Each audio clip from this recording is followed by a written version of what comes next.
बिस्मिल्लाहिर्रहमानिर्रहीम, अस्सलाम वालेकुम। Welcome back to my channel. I hope आप सब ठीक ठाक होंगे। अल्हम्दुलिल्लाह मैं भी ठीक ठाक हूँ। यहाँ पे मैं बना रही हूँ नाश्ता, क्योंकि रात को मौसम इतना प्यारा बना हुआ था ना, और सुबह उठी हूँ तो माशाल्लाह इतनी प्यारी ठंडी ठंडी हवा चल रही थी और बादल छाए हुए थे। फिर मेरा बड़ा दिल किया ना चाय पीने को, वरना मैं गर्मी के मौसम में ना बिल्कुल कम ही चाय पीती हूँ। तो यहाँ पे मैं बना रही थी चाय, और साथ मैंने बनाए थे पराठे, और रात को मैंने ना कद्दू का सालन बनाया हुआ था और कबाब बना के ना वो मैंने फ्रीज़ किए हुए थे सुबह, बस वही गर्म किए हैं। तो उसी के साथ हम लोग ना नाश्ता करेंगे। तो बच्चों के उठने से पहले ही मैंने सारी घर की सफाई वगैरह कर ली थी, क्योंकि बच्चों के उठने के बाद सफाई करूँ ना तो फिर बस ना होने के बराबर ही होती है। तो खैर यहाँ पे मैं बना लूँगी जल्दी जल्दी चाय, और साथ ही जो है ना मैंने पराठे वगैरह बना लिए थे। और जो मेरे चैनल पर नए हैं तो प्लीज़ चैनल को सब्सक्राइब, लाइक, शेयर ज़रूर कर दें।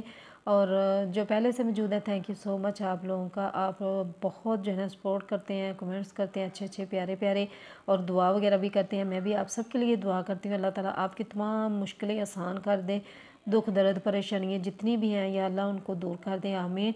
और बच्चों ने तो नाश्ता अच्छे तरीके से नहीं किया था, क्योंकि गर्मी है ना, तो गर्मी की वजह से बिल्कुल भी नाश्ता करने को, खाना खाने को दिल ही नहीं करता। तो बस कबाब बनाए हुए थे तो वो बच्चों ने साथ केचप लिया और चाय वगैरह, बस वही जो है ना इन्होंने नाश्ता कर लिया था। तो मौसम बड़ा प्यारा बना हुआ था। मेरे बच्चे भी कह रहे थे मामा जी आप ना हमें आज कोई मीठा वगैरह बना के दें। तो मैंने कहा चलो ठीक है, मैं कोई मीठा वगैरह बना के देती हूँ, क्योंकि मेरा भी दिल कर रहा था ना मीठा खाने को। तो नमकीन खा खा के ईद के दिनों में भी, तो बस मेरा दिल किया कि आज मैं ना मीठा बना के दूँ। तो फिर मैंने, दोपहर का टाइम हो चुका था तकरीबन, यहाँ पे ना 1-2 का ना टाइम हो चुका था। तो मैंने 1 किलो सेला चावल लिए थे। ये बहुत अच्छे चावल बने थे माशाल्लाह। जिस तरह मैं बना रही हूँ ना, बिल्कुल आपने भी इसी तरह बनाने हैं तो बहुत अच्छे बनेंगे चावल। तो जब एक कनी चावल रह गए थे ना, तो फिर मैंने उसका पानी निकाल लिया था। उसी के अंदर मैंने पानी के अंदर ही जर्दा चावल कलर डाल दिया था। तो यहाँ पे मैंने पहले घी डाला, उसके अंदर मैंने इलायचियाँ डाली हैं। फिर मैंने जितने मेरे चावल थे ना किलो, उसी के बराबर मैंने किलो चीनी डाली है। अब इसके अंदर मैं ना 1 गिलास शीशे का, जो कांच का गिलास होता है ना, या तो दूध का डाल दूँगी भर के, तो यहाँ पानी का डाल दूँगी। तो जब आपकी चाशनी अच्छी तरह पक जाएगी ना, क्योंकि ये सारा असर जो है ना चाशनी के अंदर होता है। अगर आपकी चाशनी पकी होगी ना, तो आपके चावलों का भी जायका बड़ा अच्छा आएगा। अगर आपकी चाशनी कच्ची रह जाएगी ना, तो यकीन करें चावलों का भी जो है ना ऐसे लगेंगे जैसे ना मीठा पानी इस तरह ना इसके अंदर डाला हुआ है। तो बस जैसे ही चाशनी पक गई थी, मैंने इसके अंदर चावल वगैरह डाल दिए थे। और जब ये पानी वगैरह जज़ब हो चुका था चावल के अंदर, तो फिर मैंने गरी वगैरह डाल दी थी। आप इसके अंदर पिस्ता, किशमिश, बादाम वगैरह उसका इस्तेमाल कर सकते हैं, लेकिन मेरे पास गरी थी, मैंने फिर उसी का इस्तेमाल किया। और 10 मिनट दम के लिए ना मैंने रख दिया था। तो साथ ही मैंने आज ना फ्रूट कस्टर्ड बनाना था, और आजकल सीज़न है आमों का।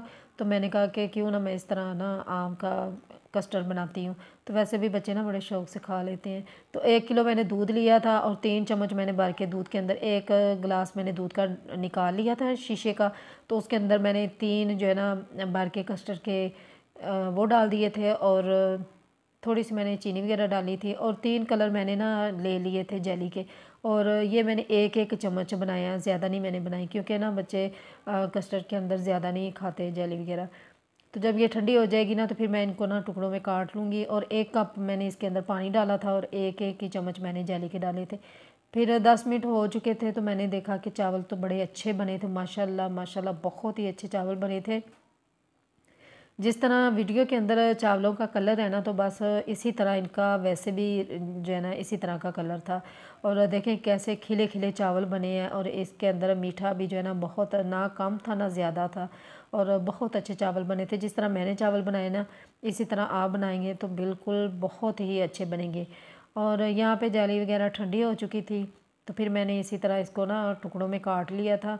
और ये मैं इस्तेमाल करूँगी कस्टर्ड के अंदर। और मैंने मैंगो के जो है ना छोटे छोटे टुकड़े वो भी काट के रख लिए थे, और मैंने क्रीम भी जो है ना वो भी मिक्स करके ना वो भी रख ली थी। तो इस तरह मैं सबसे पहले कस्टर्ड डालूंगी उसके अंदर, उसके ऊपर फिर मैं मैंगो के टुकड़े डालूंगी, फिर मैं इस तरह जेली वगैरह डाल दूंगी, क्रीम डालूंगी, बस इसी तरह सारे लेवल बना लूँगी। और आपने ना हर चीज़ में मीठा कम रखना है, क्योंकि ये जब मिक्स हो जाता है ना तो फिर इनका ना मीठा बढ़ जाता है, तो मीठा आपने कम रखना है। तो मैं अब इसको रखूँगी 1 घंटे के लिए फ्रिज के अंदर, ताकि ये जो है ना जम जाए और यानी मज़े का ठंडा ठंडा सा बन जाए। तो यकीनन आपको ये व्लॉग बहुत पसंद आएगा, क्योंकि मैं कोई ना कोई रेसिपीज़ के व्लॉग के अंदर ज़रूर डालती हूँ, ताकि आप लोग कुछ ना कुछ सीख सकें। तो अल्लाह ताला आप सबको कामयाब करे और मुझे भी कामयाब करे, और दुआओं में प्लीज़ ज़रूर याद रखिएगा।